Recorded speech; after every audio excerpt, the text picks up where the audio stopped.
Hello there, IELTS students. Welcome to IELTS Podcast. You no longer have to worry, fret or panic about IELTS because we are here to guide you through this test jungle. Enjoy these IELTS tutorials, and if you need more help or want to access the famous online course, you can visit us at IELTSPodcast.com. Oh, hello and welcome to another IELTS podcast. With me again, it's Rob. Remember me? I'm the man who doesn't want to remember how long he's been teaching. Far too long, including teaching IELTS. I'm an ex-IELTS examiner, so I'm here to help you out if I can, and I hope I can, with your speaking and writing IELTS tests.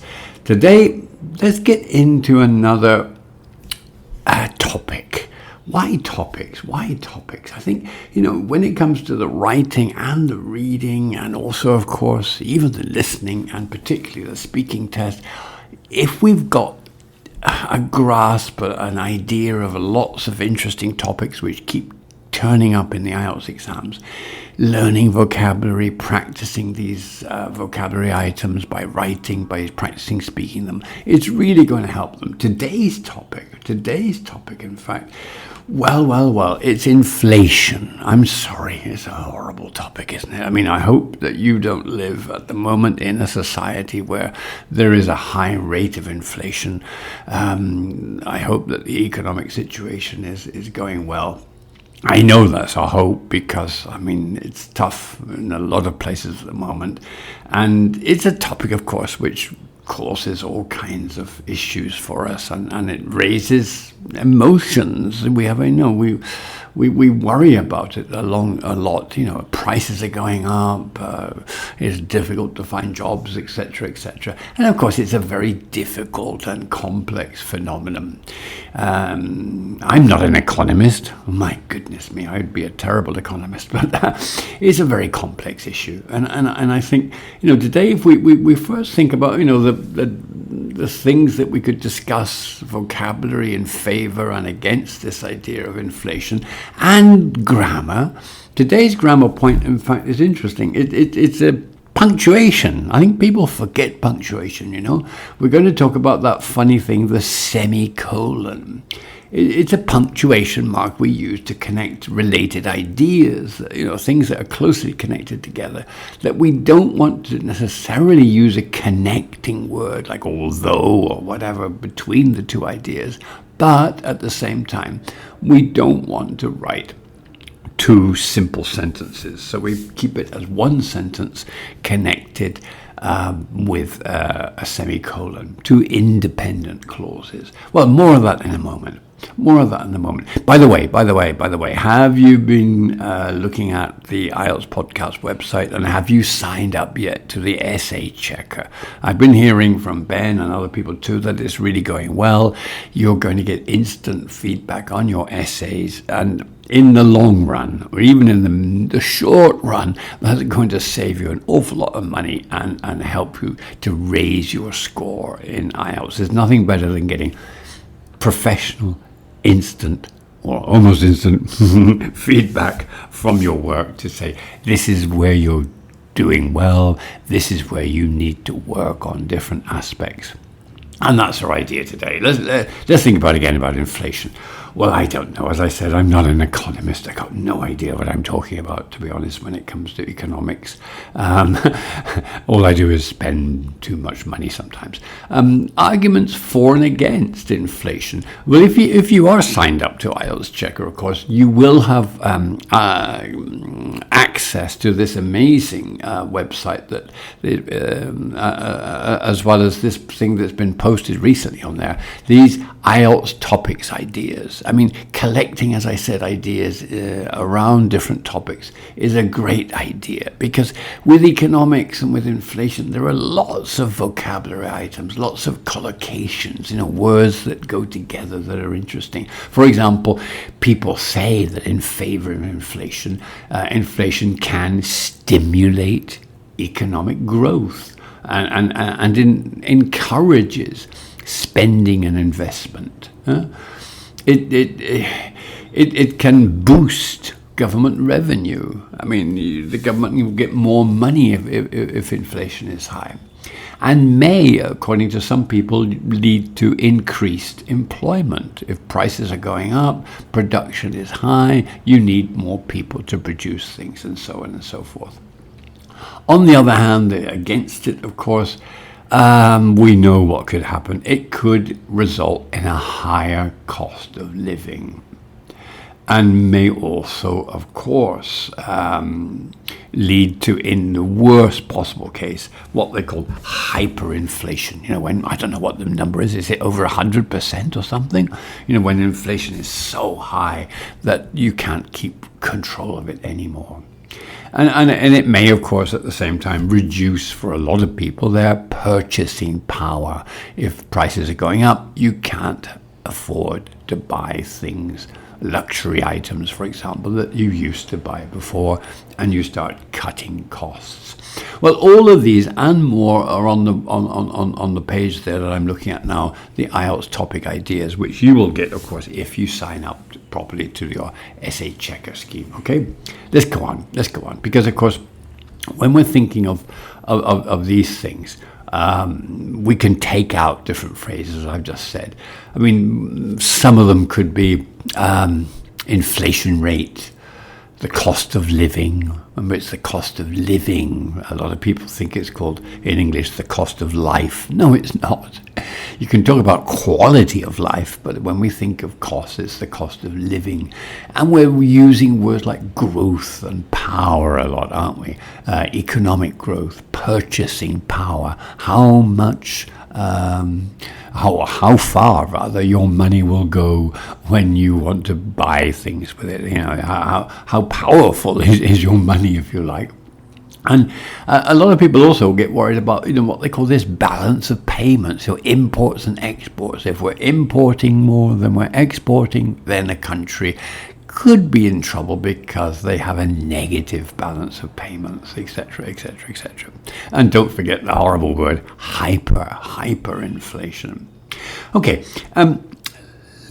let's move on for a second about the grammar part, this semicolon business. As I said, people forget about punctuation. It is included in the descriptors when it comes into the GRA, the grammatical range and accuracy section. I mean, you are given a lot of credit if you can use punctuation correctly. I think sometimes that punctuation is a kind of a dying art. I mean, I don't know if they teach it in schools anymore. I really don't know. I remember when I was young, the teachers used to really insist that punctuation was so important. And I've become a bit of a fanatic, I'm afraid, about punctuation. I really notice if the punctuation is faulty. So if you're looking for a 7, 8, or even, a 9 in IELTS writing, please look out and practice your punctuation. The semicolon is interesting. Look at these examples. I'll give you 2 or 3 of them.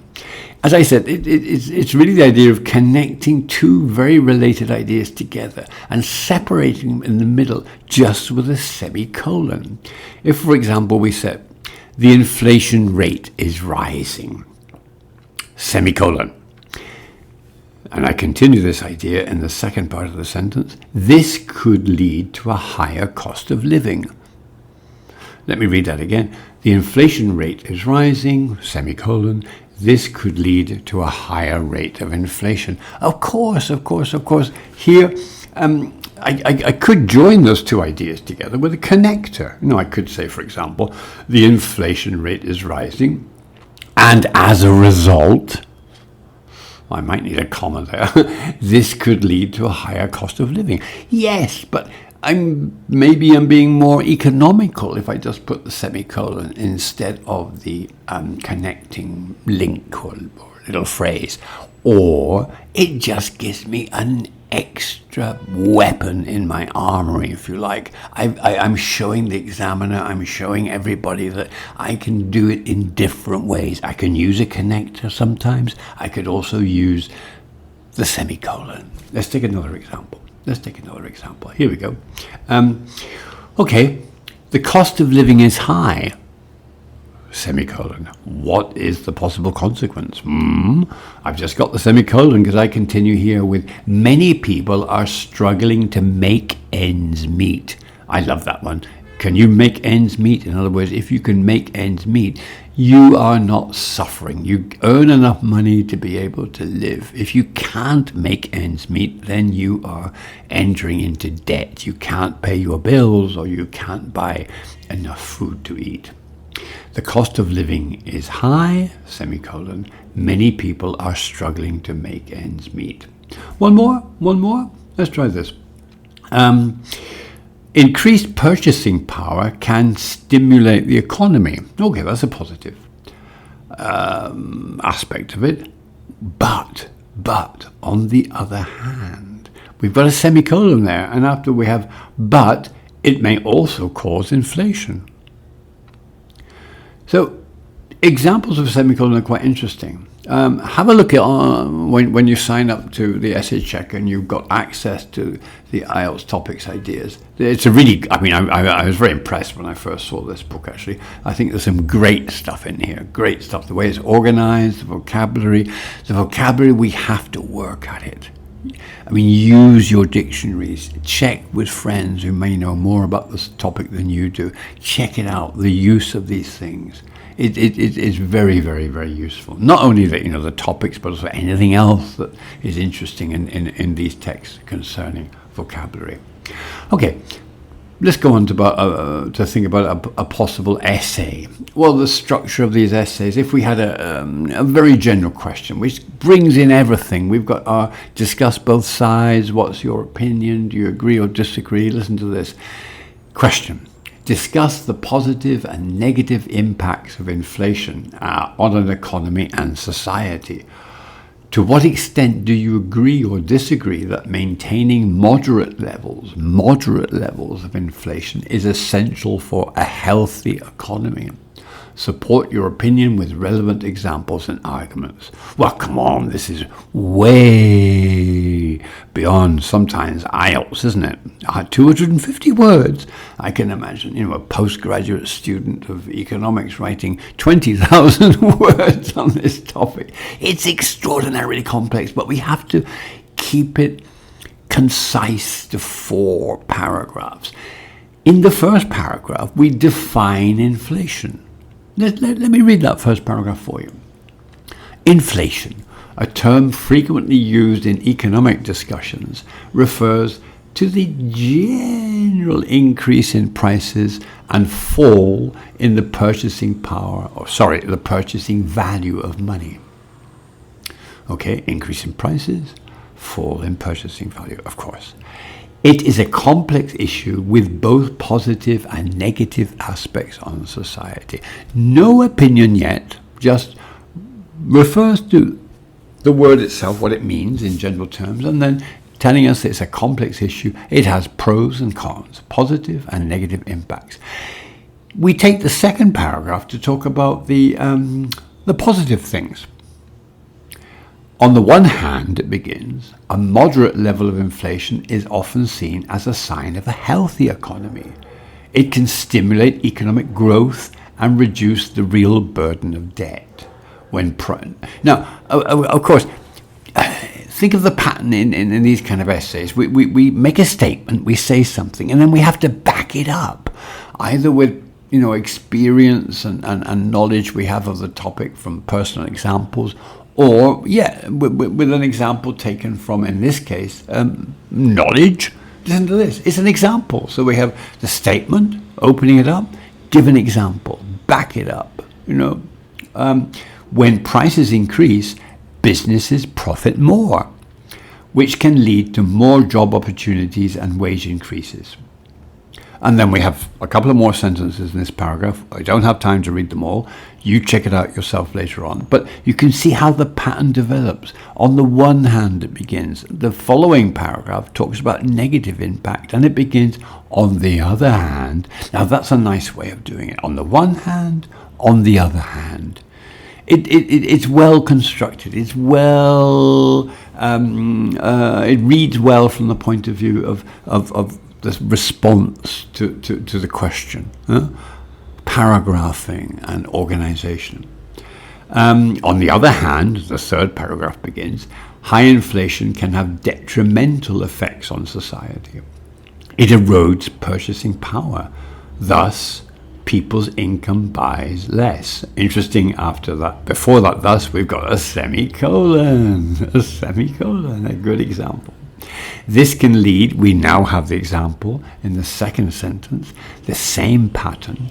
This can lead to a higher cost of living and decreased savings, especially for those on fixed income. Of course, so if your salary doesn't go up, you are basically in the hands of the economy. If prices are going up, you can't afford to actually spend to buy as many things as before. Okay, this paragraph finishes with another sentence explaining all that, and then we have the last paragraph, which is the conclusion. It begins quite clearly with in conclusion. In conclusion, while inflation can have some positive effects on the economy and society, it is crucial to keep it at a moderate level. Here we get the opinion of the writer. Policymakers should strive to maintain price stability to ensure a healthy and prosperous society.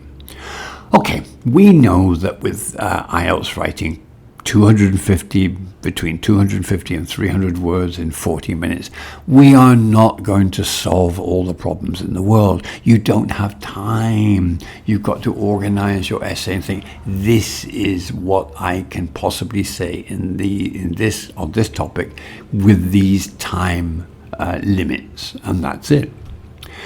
In terms of speaking, well, of course, once again, in part 3 of the speaking test, if you're asked to talk in part 2 freely about some topic related to the economy or inflation, you may have questions, something like this. It might be something quite personal, is inflation common in your country? How do people in your country feel about inflation? Possible answer. Yeah, well, in my country, I'm afraid inflation is quite common, as it is everywhere, I guess, these days. The feeling towards inflation is kind of mixed, Some people see it as a necessary part of economic growth, while a lot of others, including me, really think it as a threat to their purchasing power. I mean, a lot of people talk about it all the time. You go anywhere in shops and supermarkets or whatever, everybody's talking about how prices are going up. And of course, as always, it's the majority of people, the people on fixed salaries, that suffer most. The rich, maybe they don't suffer so much, ever. Okay, so that could also lead to other questions about, let's think, for example, about how it affects the average person. How does inflation affect the average person? Oh, inflation can have a significant impact on the average person. Things go up in price, and you don't have enough money to buy stuff. I mean, that means your income buys less, which leads to a higher cost of living. So I think a lot of people are experiencing this all over the world. High inflation can be quite challenging for the average person. Another question, when it gets a little bit more abstract, for example, I mean, what would you think of this question? Should governments aim for zero inflation? Zero inflation. We hear about inflation in percentage terms, 3%, 5%. The government is aiming to keep inflation below 4%, or inflation has risen to 25%. Oh my God. So zero inflation. Listen to this answer. Well, that's an interesting question, a very tricky question, no? I mean, I guess it might seem ideal to have zero inflation, but in reality, people say that, a small amount of inflation is often beneficial because it can stimulate spending, even because if things are going a bit up in price, you think, I better buy it now until it goes up more. and it also helps, I guess, investment. I mean, if people who've got cash to invest in companies or wherever might think, that's a good idea to invest because the price is rising, possibly. So not, I might make a profit out of that. So those things, I guess, could lead to economic growth. So I don't know, economists say that, in fact, aiming for zero inflation might not be the best approach that governments could take. It sounds like a perfect solution, but it's not. It's not. So let's think where we are with this. I mean, there are more examples here. I don't have time, and it would be very boring for you to listen to me to read all of these answers up. There's more stuff online in the IELTS Topic Ideas there on IELTSPodcast.com. So remember, when you're thinking seriously about getting your essays corrected, or even, of course, working on IELTS in general, reading, writing, listening tests as well as the speaking, this is very beneficial. It's better than inflation. So get into it. Sign up as soon as you can to the essay checker. You'll find it. Within days, you'll be feeling the benefits of it. You'll be getting good feedback. You'll be getting some great ideas, as well as once you have access to these topic ideas, a whole world will open of useful vocabulary. The vocabulary we can get anyway but this is a shortcut. It leads you straight into the topic. I'm not saying it's for lazy people. Definitely not. There's a lot of hard work for you to do here, but it's a great idea. So, excuse me. That's all for today. I'll speak to you later about another of these interesting topics. Take good care of yourselves. Keep studying. Keep working. And that's all for today. Bye-bye.